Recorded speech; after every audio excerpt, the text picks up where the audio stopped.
오늘은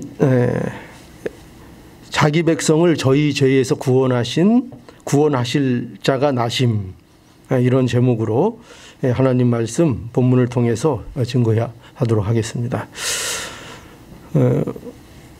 우리의 그리스도이신 예수가 누구이신가 하면 자기 백성을 저희 죄에서 구원하실 분입니다. 예수님이 이 땅에 오신 이유는 매우 명백합니다. 누구를 구원하실 것인지, 또 어떻게 구원하실 것인지 그 하실 일이 분명한 분으로 이 세상에 오셨습니다. 오늘이 바로 성탄절입니다. 이 성탄을 이제 우리가 함께 이렇게 모여서 기뻐하고 이렇게 함께 감사할 수 있다는 거, 참 전 좋습니다. 얼마나 이것이 기쁜지 모르겠습니다. 코로나로 인해서 모이는 것이 어려웠다가 이렇게 우리가 다시 하나님 안에서 은혜로 모여서 또 이 시간 하나님 앞에 성탄을 감사할 수 있는 이 예배를 드릴 수 있다는 것, 그렇게 함께 기뻐할 수 있다는, 우리가 이렇게 함께 있다는 것, 이것이 저는 생각하면 할수록, 설교를 준비하면서도 또 이번 주간 계속 기도하면서도 이 사실 하나로 너무나 제가 마음이 흡족하고 참 기뻤습니다. 실제로 오늘도 이렇게 나와서 여러분 얼굴 뵙고 성탄절 이렇게 예배를 드리니까 너무나 좋습니다. 그러나 여러분, 이러한 성탄의 기쁨은 세상 모든 사람들이 누릴 수 있는 기쁨은 아닙니다. 세상에 우리가 돌아보면 많은 사람들이 성탄이라고 들떠 있기도 하고, 조금 사정상 지금 덜하긴 하지만 그래도 즐거워하고 기뻐합니다. 그런데 사실은 이 성탄의 기쁨은요, 누구나 알 수 있는 그런 기쁨이 아닙니다. 성탄의 기쁨은 예수님이 누구신지, 그리고 그 예수님이 무엇을 하러 이 땅에 오신 분인지, 이것을 바로 알고 그 사건이, 그런 예수님에 관한 일이 나에게 해당되는 일이라는 것을 아는 자라야 이 성탄이 왜 기쁜 날인지를 사실은 알 수 있습니다. 마태는 오늘 이 본문을 통해서 보면은요, 그래서 예수님이 무엇을 하러 오신 분인지를 아주 명확하게 전해주고 있습니다. 그게 오늘 이 기록의 중요한 요점입니다. 예수님은 어떤 분이신가? 자기 백성을, 누구라고요? 자기 백성입니다. 자기 백성. 누구라고요? 자기 백성. 자기 백성을 어디에서? 저희 죄에서. 남의 죄에서요? 저희 죄에서. 저희 죄에서 구원하러 오셨다. 이게 마태가 전하고자 하는 분명한, 명백한 예수 그리스도의 나심을 통해서 전하고자 하는 요점입니다. 이러한 예수님의 메시아의 직무가, 예수님의 무슨 일을 하실 것인가, 직무에 관한 거죠. 그리스도의 직무에 관한 거죠. 이것이 얼마나 중요한 것인가, 이것을 마태는 오늘 이 본문을 통해서 증거하고자 하는 것입니다. 자, 오늘 한번 볼까요? 오늘 본문을 보면은 보세요. 여기 18절에 보면 예수 그리스도의 나심은 이러하니라. 그 모친 마리아가 요셉과 정혼하고 동거하기 전에 성령으로 잉태된 것이 나타났더니, 여기 보면 마태는 예수님의 나심에 대하여 진술하고 있습니다. 그런데 마태는요, 이 예수님의 탄생을 지금 요셉에게 일어난 일을 중심으로 해서 기록하고 있는 것을 보게 됩니다. 누가복음에 가보면 같은 예수님의 나심에 대해서 어떤 관점으로 기록하고 있는가 하면, 거기는 마리아에게 일어난 일을 중심으로 기록하고 있습니다. 그런데 여기에는 마태의 기록의 특징이 뭐냐면 요셉이 그 스토리의 주된 인물입니다. 한번 볼까요? 오늘 본문 18절에도 보면 그래서 어떻게 되어 있는가? 여기 쭉 보면 18절 그 중반에 그 모친 마리아가 요셉과 정혼하고, 요셉이 등장을 합니다. 요셉과 정혼했다. 또 9절에는 그 남편 요셉은 의로운 사람이다. 그 요셉이 어떤 사람인가? 요셉에 대해서 얘기하고 있고, 또 20절에 보면 주의 사자가 현몽하여 가로되 다윗의 자손 요셉아. 주의 사자가 누구에게 나타났습니까? 요셉에게 나타나서 누구를 부르고 있습니까? 다윗의 자손 요셉아, 요셉아. 또 24절에 요셉이 잠을 깨어 일어나서 사자의 분부대로 행하여 그 아내를 데려왔으나 25절에 아들을 낳기까지 동침치 아니하였더니 낳음의 이름을 예수라 하니라 라고 해서 요셉이 어떻게 했는가, 그죠? 그것을 기록하고 있습니다. 그러니까 보세요, 마태는 여기 요셉이 예수님의 법적인 아버지임을 부각하고 있습니다. 요셉이 어떤 인물이냐? 예수 그리스도의 법적인 아버지라 이겁니다. 여러분, 이것이 왜 중요한가 하면은요, 구약에 예언된 그리스도는 누구로 오신다고 약속이 되어 있습니까? 다윗의 자손으로 오실 것이라고 약속되어져 있기 때문입니다. 그래서 이 문제는 그 아버지가 누구이냐, 이 문제는 굉장히 유대인들에게 있어서 중대한 문제였습니다. 그래서 여기에 마태가 먼저 무엇을 밝히고 있는지 본문을 보면 이렇게 진술하는 것이 재밌습니다. 여기 보면 그 모친 마리아가 요셉과 정혼하고 이렇게 되어 있습니다. 정혼하고. 그러니까 마리아와 요셉이 어떻게 했다는 거예요? 정혼했다, 이 사실을 밝히고 있습니다. 여기 이 정혼이라는 것은요, 쉽게 얘기하면, 우리가 이해하기 쉽게 얘기하면 약혼이라고 말할 수 있는데 좀 다릅니다. 그런데 유대인들은요, 이 결혼식 전에 정혼을 했습니다. 정혼을 했는데, 그리고 이 정식 결혼을 하기까지, 그러니까 결혼식을 올려서 동거하기 전까지 신부는 어디에 머무를까요? 친정집에 머물렀습니다. 친정집에서 이 결혼식이 있을 때까지 친정 부모의 관리하에 있게 됩니다. 그럼 그 남편은 그동안 뭐 할까요? 그 남편은 자기 아버지 집에서 아내를 부양하기 위해서, 이제 아내를 정식으로 데려오면 그 아내와 살기 위한 준비들을 차곡차곡 해 나갑니다.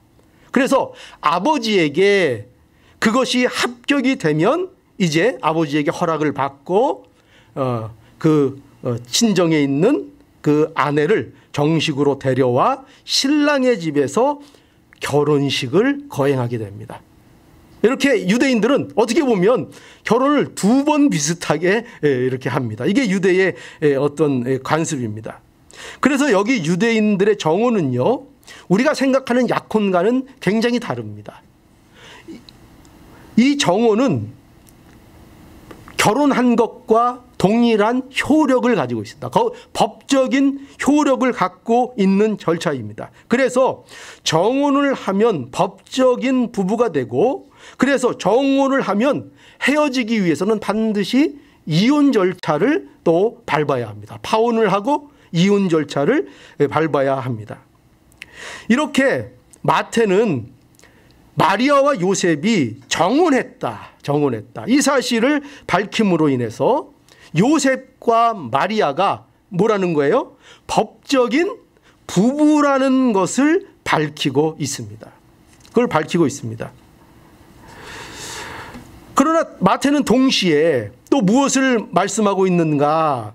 예수님의 나심에 대해서 여기 아주 절묘합니다. 이 사실을 밝히고 나서 바로 어떻게 하고 있는가 하면은 동거하기 전에 이렇게 붙이고 있습니다. 동거하기 전에 성령으로 잉태된 것이 나타났더니 라고 말씀하고 있습니다. 여기에서 우리는 기독교인들이 확고히 붙잡아야 될 매우 중요한 진리가 있습니다. 그것은 예수님은요, 다윗의 자손인 요셉이 그의 법적인 아버지이지만, 그러나 예수님은 육신의 씨로 잉태된 분이 아니고 동정녀 마리아에게서 성령으로 잉태되신 분이라는 것을 밝히고 있는 것입니다. 우리가 꼭 잡아야 되는 것, 기독교인이 결코 놓치면 안 되는 진리, 그것이 무엇인가? 바로 이것입니다.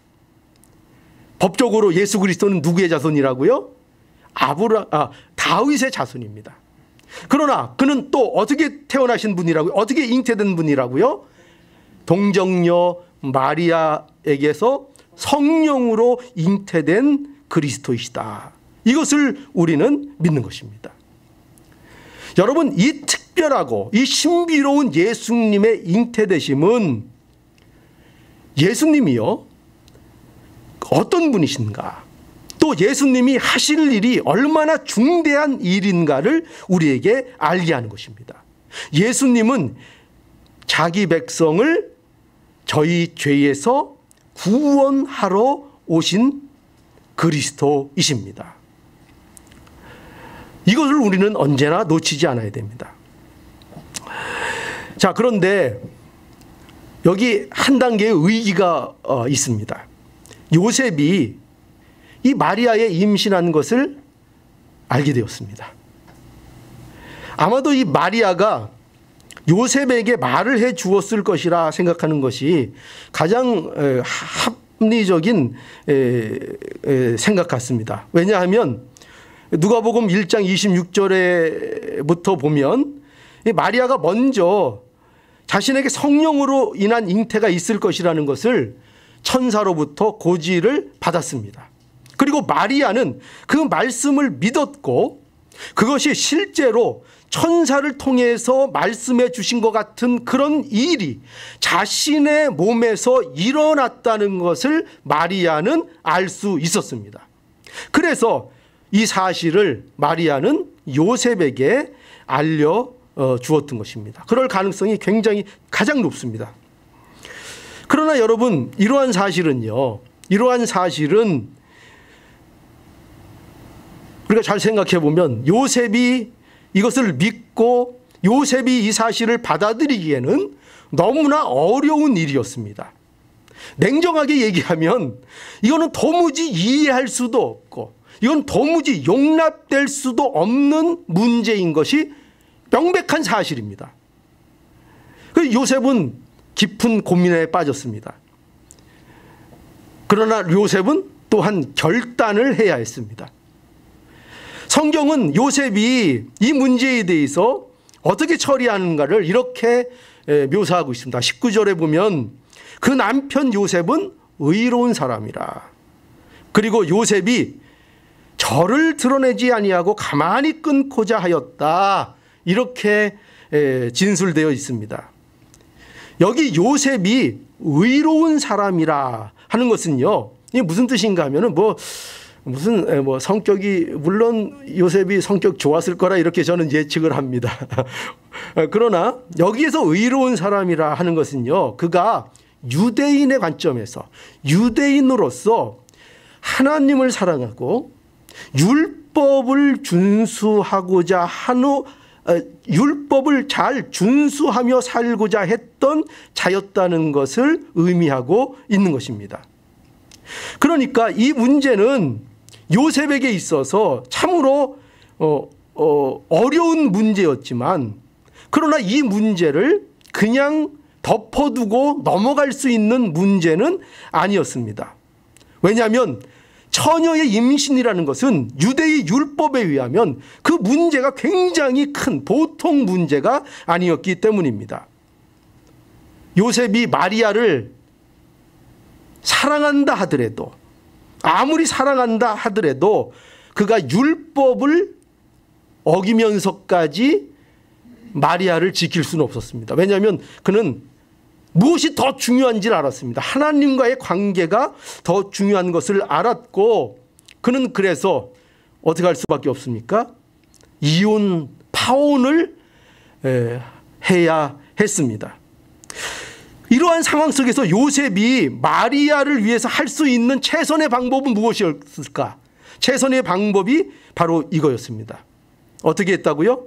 이 일을 조용히, 은밀히, 마리아를 위해서 조용히, 은밀히 이 일을 끝내고자 했습니다. 여러분, 그런데 하나님이 이 일을 허락하지 않으셨습니다. 그래서 하나님이 개입하십니다. 오늘 여기 보면 20절에 보면 요셉에게 주의 사자가 나타났습니다. 20절, 이 일을 생각할 때에 요셉이 어떻게 할까 많은 고민을 하다가 이제 가만히 끊고자 마음의 결정을 한 상태입니다. 그런데 그렇게 이 일을 생각할 때에 주의 사자가 현몽하여 가로되 다윗의 자손 요셉아, 내 아내 마리아 데려오기를 무서워 말라. 저에게 잉태된 자는 성령으로 된 것이라. 예, 마리아와 파혼하고 조용히 이 일을 끝내려는 이 계획이 그만 무산이 돼버립니다. 어떻게 무산이 돼버리는가? 하나님이 개입을 하십니다. 하나님이 개입을 하셔서 요셉의 꿈에 주의 사자가 나타납니다. 그리고 내 아내 마리아를 데려오기를 무서워하지 말라고 했습니다. 걱정하지 말라는 것입니다. 내 아내, 여기 분명히 아내라고 얘기하고 있습니다. 내 아내 마리아를 데려오라. 걱정하지 말고 두려워하지 말고 내 아내 마리아를 데려오라. 이렇게 전해 주었습니다. 그리고 그 이유를 뭐라고 했습니까? 그 이유를 저에게 잉태된 자는 성령으로 잉태된 것이라. 이렇게 분명하게 전해 주었습니다. 우리는요, 여기에서 하나님께서 예수님의 나심을 위해 얼마나 세밀하게 준비하시는지를 우리는 봅니다. 얼마나 세밀하신지. 하나님께서는 예수님이 어떤 부모에게 나시는 것이 가장 적합한지를 준비하십니다. 그 적합한 부모로 마리아와 요셉을 준비하셨습니다. 또한 그들이 법적인 부부가 되게 하시어서 그리스도가 탄생할 가정으로 그들을 택하셨습니다. 그리고 요셉과 마리아가 정혼하여 법적인 부부가 되게 하시고, 그러나 동거하기 전에 동정녀 마리아에게서 성령으로 잉태되게 하셨습니다. 보십시오. 얼마나 이 상황들이 절묘합니까? 그죠? 법적인 부부가 되게 하셨으나, 그러나 분명히 성경이 그것을 강조하고 있죠. 동거하기 전에 성령의 잉태를 통해서 예수 그리스도를 나게 하셨습니다. 요셉이 마리아와의 관계를 은밀하게 끝내려고 할 때 그것을 하나님이 막으셨습니다. 하나님은 천사를 통해 요셉을, 여기 보면은 다윗의 자손 요셉아 이렇게 부르게 하셨습니다. 왜 그랬을까요? 다윗의 자손이라는 이 표현은요, 사실 성경에서 보통 메시아에 대한 호칭입니다. 그런데 여기서 요셉을 다윗의 자손 요셉이라고 부르게 하셨습니다. 왜 그랬을까요? 요셉이 다윗의 자손임을 상기시켜주고 있는 것입니다. 또한 메시아가 다윗의 자손으로 오실 것을 기억하게 하시는 것입니다. 그리고 마리아에게 잉태된 자는 성령으로 잉태된 것이라 알려주신 것입니다. 이러한 일들은요, 왜 이렇게 이 마태의에서 이러한 사실들이 강조되어야 하는가 하면은 바로 메시아의 직무 때문입니다. 메시아가 무슨 일을 하시는 분이신가? 천사는 요셉에게 이런 일들이 왜 일어나는지를 알려줍니다. 마리아의 태중에 있는 자가 왜 성령으로 잉태되어야 하는지, 그리고 그 일이 왜 하필 자신과 다윗의 자손인 자신과 정혼한 여자에게 이루어졌는지, 그 이유를 천사를 통해서 알려주신 것입니다. 그 이유가 뭡니까? 오늘 한번 보죠. 21절에 이렇게 말씀하고 있습니다. 21절 한번 보시죠. 21절 우리 한번 함께 읽어보죠. 21절입니다. 시작. 아들을 낳으리니 이름을 예수라 하라.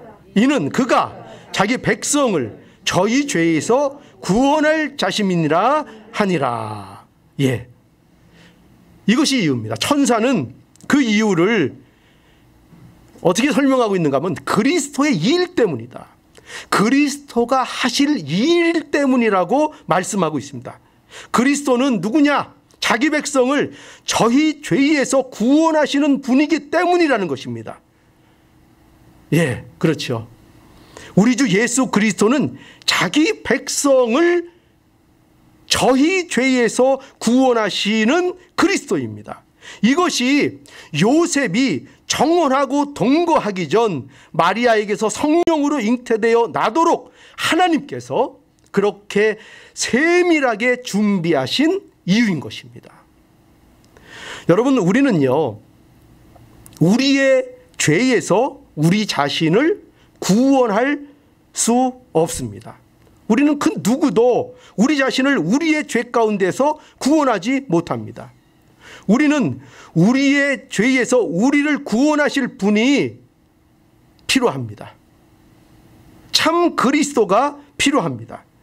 하나님께서는 천사를 통하여 바로 이 일을 할 그리스도가 바로 마리아의 태중에 있다, 이렇게 말씀하고 있는 것입니다. 여러분, 우리 예수님은 완전한 신이십니다. 이게 우리가 믿는 바입니다. 그리고 우리 예수님은요, 완전한 인간이십니다. 이것을 우리는 믿습니다. 예수님은 그리스 신화에 나오는 반신반의의 존재가 아닙니다. 그리스 신화에 보면은 이 신들이 인간들하고 장난쳐서 그래서 이게 반신반 인간을 만드는 그런 신화들이 많이 있습니다. 뭐 헬라크레스 뭐 이런 것, 그죠? 그 신의 아들, 반신반인. 그러나 우리 예수 그리스도는 그런 신화에 나오는 반신반인의 그런 존재가 아닙니다. 반신반 인간인 이런 존재는 그 누구도 우리를 구원할 수 없습니다. 오직 완전하신 신만이 우리를 어디에서 구원하실 수 있습니까? 우리의 죄를 용서하실 수 있습니다. 그 누가 우리의 죄를 용서합니까? 그 누가 우리의 죄를 용서합니까? 누구도 우리의 죄를 용서할 권세가 그 누구에게도 없습니다. 오직 하나님만이 우리를 용서하실 권세, 그 주권을 가지고 계십니다. 그리고 완전한 사람이어야 우리의 죄를 대표할 수 있습니다. 그저 신만은 우리의 죄를 대표할 수 없습니다. 반드시 우리의 모든 것을 체휼하고 우리가 어떤 존재인가를 알고 하는 인간이 되어야 우리의 죄값을 대신 지실 수 있는 것입니다. 그래서 예수님은 어떤 분이세요? 완전한 하나님이시고 완전한 신이시고, 그리고 반은 신, 이게 아닙니다. 반은 사람, 이게 아닙니다. 예수님은 완전한 신이시며 또한 완전한 사람이신 예수 그리스도입니다. 이 예수 그리스도만이 십자가를 통해서 하나님의 온전한 사랑을 실현하시고, 그죠? 완전한 사랑을 실현하시며 또한 동시에 온전한 공의를 실현하실 수 있는 것입니다.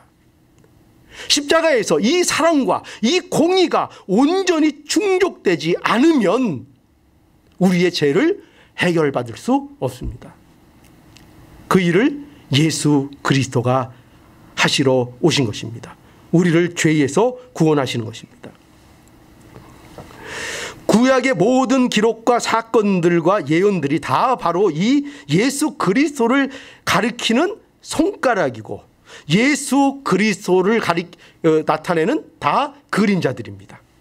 하나님께서 모세를 통해서 이스라엘을 애굽의 종살이에서 구출해 주셨습니다. 그러나 모세는 우리를 죄에서 구원할 그리스도가 아닙니다. 그죠? 그는 그리스도의 그림자입니다. 또 여호수아를 통해 이스라엘 백성들을 인도하여 가나안 땅을 정복하게 하셨습니다. 그러나 여호수아도 우리를 죄에서 구원할 그리스도는 아닙니다. 그렇죠? 그림자입니다. 다윗도 마찬가지입니다. 다윗도 그림자입니다. 그들은 다 앞으로 오실 예수 그리스도를 상징하는 그림자들입니다. 오직 다윗의 자손이신 동정녀 마리아에게서 성령으로 잉태된 예수 그리스도만이 그의 백성을 저의 죄에서 구원하실 그리스도이십니다. 그래서 이런 사실에 대해서 사도행전 4장 12절에 보면 다른 이로서는 구원을 얻을 수 없나니 천하 인간의 구원을 얻을 만한 다른 이름을 우리에게 주신 일이 없음이니라. 다른 이름이 없다는 거예요. 다른 예수가 없다는 것입니다. 다른 예수를 기다릴 필요가 없다는 것입니다. 오늘날 이 땅 위에 다른 예수를 기다리고 다른 메시아를 기다리는 사람들이 얼마나 많이 있습니까?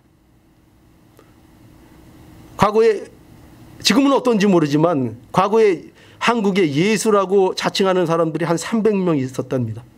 지금은 도대체 몇 명일지 모르겠어요. 또 앞으로 자기를 예수라고 할 사람이 몇 명일지 모르겠습니다. 그런 이단들이 아주 교묘하게 많이 지금 성장하고 있습니다. 어디 중국에서 또 예수가 나왔답니다. 여러분 그거 아시죠? 전능신교라고 하는. 그 중국에서 그 예수가 나왔습니다. 그 사람들이 전하는 메시지 또 뭐 이렇게 막 홈페이지 유튜브 이런 거 보면은 예수 그리스도에 대한 말씀으로 꽉 차 있습니다. 예수 그리스도에. 그러면 우리는 당연히 이 사람들 성경적이네. 예수 그리스도만 얘기하네. 그런데 그 예수 그리스도가 우리가 아는 그 예수 그리스도가 아닙니다. 중국 그 어디에서 난 그 사람이 예수입니다. 그 사람이 예수입니다. 그러니 우리는 분명히 알아야 됩니다. 우리가 믿는 예수, 그 예수 그리스도가 누구인가? 누구라고요?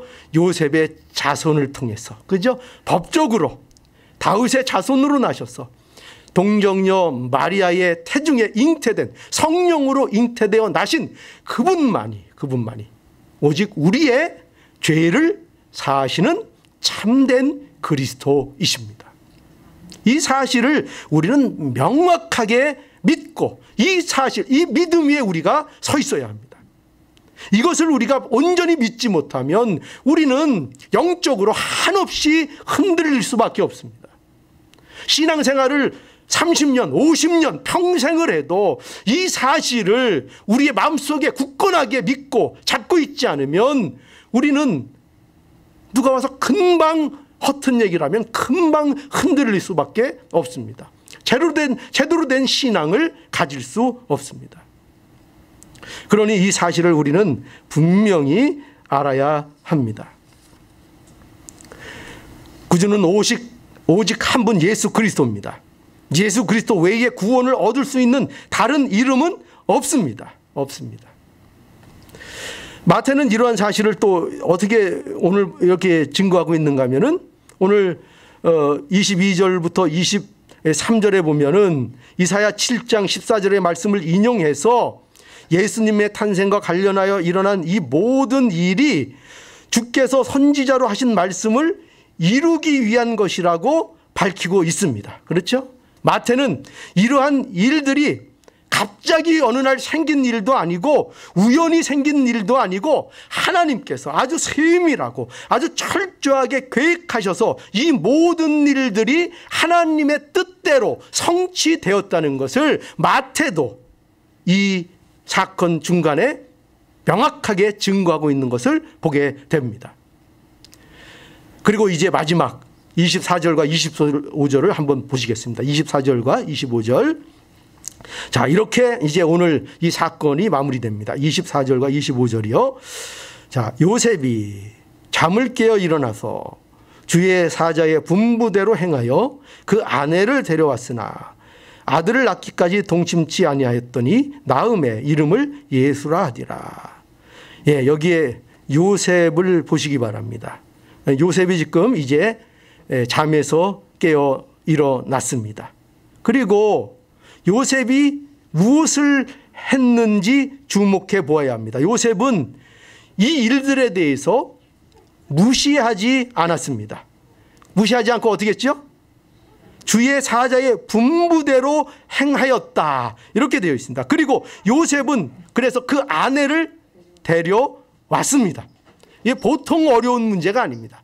그런데 그 아내를 데려왔습니다. 그리고 그 아들을 낳기까지 아내와 동침하지 않았다, 이렇게 기록되어 있습니다.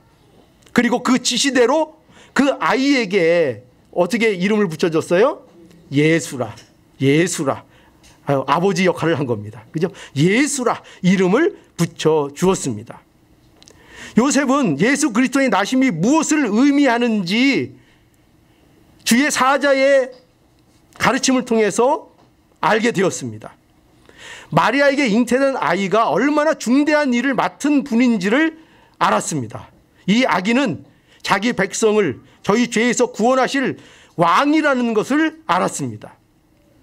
이 요셉은 이 사실을 알게 되었기 때문에 자신이 이 아이의 법적인 아버지로서 마땅히 해야 할 일을 믿음으로 감수했습니다. 그것은 많은 고난이 있을 것입니다. 그건 너무나도 뻔한 일입니다. 유대 사회에서 이러한 일을 감수하는 것은 너무나도 어려운 일이고 힘든 일이 분명합니다. 그러나 요셉은 이 일을 감당했던 것입니다. 예수님은 우리를요, 죄에서 구원하러 오셨습니다. 여러분, 과연 누가 이 그리스도를 오늘 기뻐할 수 있을까요? 누가 과연 기뻐합니까? 그래, 우리죠. 우리가 기뻐합니다. 우리는 우리의 죄를 해결할 수 없다는 것을 알고 우리를 우리의 죄로부터 자유롭게 하실 수 있는 분은 오직 그리스도이심을 아는 자들입니다. 이런 자들만이 이 기쁨을 누리고 이 기쁨을 알 수 있습니다. 첫 번째, 뭘 알아야 된다고요? 이 기쁨에 동참하는 자들은 어떤 것을 아는 자들이라고요? 우리의 죄를 해결할 수 없다. 우리 스스로는 그 누구도 이 문제를 해결할 수 없다. 이것을 분명히 알고 그러면 누가 해결할 것이냐? 예수 그리스도만이 우리를 우리의 죄에서 구원하실 유일하신 예수 그리스도다. 그분이 오늘 나셨다. 그분이 오늘 나셨다. 이것을 알고 이것이 나의 사건으로 나의 일로 인정되는 자만이 예수 나심의 기쁨을 아는 것입니다. 이 기쁨은 아무나 그저 이 연말에 12월 25일이 되면 아무나 누릴 수 있는 기쁨이 아닙니다. 하나님이 선택하시고 하나님이 구원하시기로 약정하시고 계획하시고 그 구속의 섭리 아래 오늘날 구주를 예수 그리스도로 믿으며 그 안에서 나의 죄를 발견하며 나는 내 죄를 해결할 수 없구나. 오직 예수님만이 그 일을 하시는 분이구나. 그분이 오늘 나셨구나. 이것을 아는 자들만이 이 기쁨을 온전히 누릴 것입니다. 여러분, 오늘도 우리의 죄를 구원하시는 그리스도로 인한 기쁨이 저와 우리 모두의 심령과 우리 장로교회에 차고 넘쳐서 진정한 기쁨과 진정한 기쁨의 찬송이 우리의 가슴속으로부터 표출되는 놀라운 은혜가 있기를 간절히 바랍니다.